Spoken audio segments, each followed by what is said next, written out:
Replicant? More like Replican? Ha ha ha! Ha ha!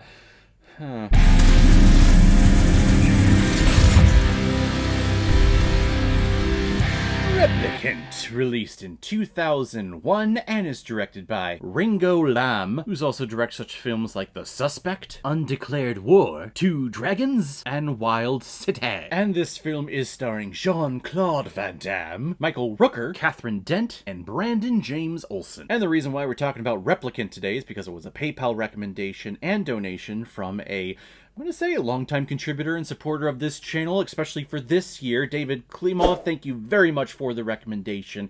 Pretty sure he saw my review of the most recent Jean-Claude Van Damme film out there, and he's like, hey, I got all these films because, you know, Caleb, you missed all the Van Damme films growing up, so here's a list of them. I'm sure he's going to send them out soon. But if anyone else out there also wants to be like David and help support me and contribute to this channel, you can select the QR code that is in the bottom left corner of your screen right now, and you can send over your donation of $5 or more with your movie recommendation, and if I have access to it, I will watch it, review it, and give you a little shout out just like what I did with David here. Edward Garrett is a serial killer who is constantly going after mothers for being terrible parents, and Detective Jake Riley is his sworn enemy and is constantly trying to hunt this man down to bring him to justice. Well, after Jake Riley is unsuccessful and retires from the police force, he is pulled into a secret service sector of law enforcement of this US government, where they developed the technology to clone people. And surprise, surprise, these Secret Service agents have cloned this serial killer and set up a telekinetic connection between the clone and the actual serial killer so that he can eventually tell the secrets of the serial killer so they can finally track him down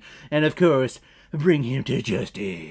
Now, every movie, especially action films and sci-fi films, have like one really big ask of the audience to suspend your disbelief for this one thing, like this one aspect of the story that just seems really far out there.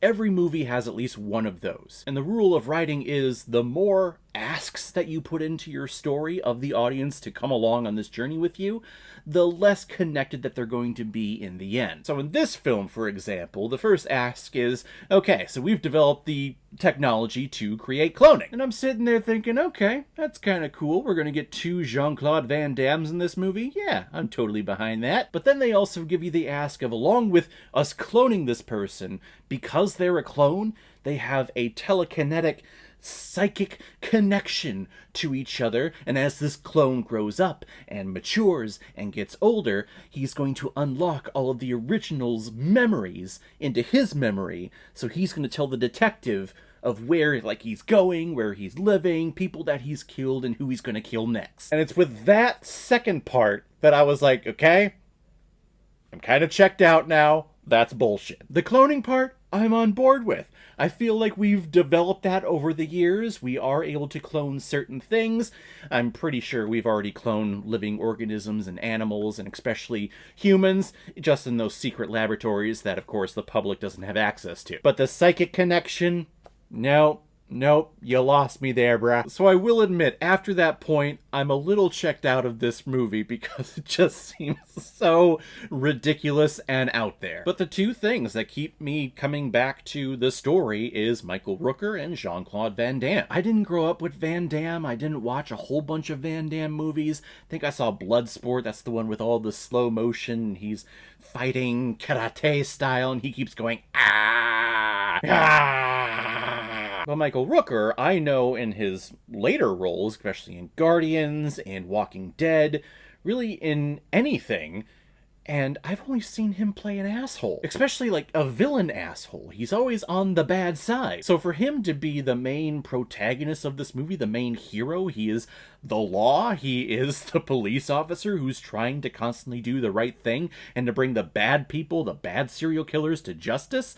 It's a little strange for me. I'm not used to Michael Rooker in those roles. Even though outside of acting, him in real life is an absolute sweetheart and is a beautiful and wonderful person, the nicest person that you could ever meet. But he always ends up playing a dick or an asshole in a movie. And his character is definitely a dick. I mean, gosh darn it, he's a detective, damn it. He's seen so many lives pass on because he can't find this guy.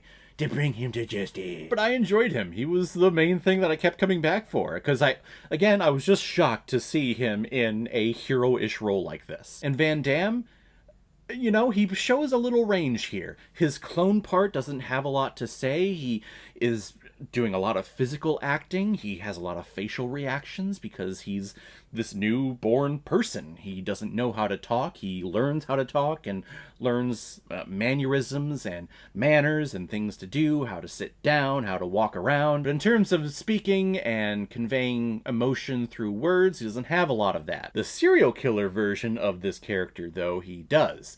And I kind of dug him as a villain in this movie. Does Van Damme play a lot of villains in his films? I actually really enjoy that. It's something that Stallone and Arnold Schwarzenegger never did. This was around the time when you had those big muscle men doing all these roles, and you didn't really see them play villains a lot. Schwarzenegger a couple of times. Stallone, I mean, honestly, I can't remember if Stallone ever was a villain in a movie. But the fact that Van Damme is also, I would consider, part of that whole muscle martial arts fad in the 80s and in the early 90s, for him to take on roles where he is a villain, I think that's actually kind of cool. It's a fun little thriller detective story. Some of the stunt work we see in here is okay. I'm pretty sure it was pretty good for the time when this came out. It's not the most grandiose action thriller, police thriller out there, but just watching this randomly, I think it was a pretty neat and fun, cool time. I'm going to give Replicant 3 out of 5 Blu-rays.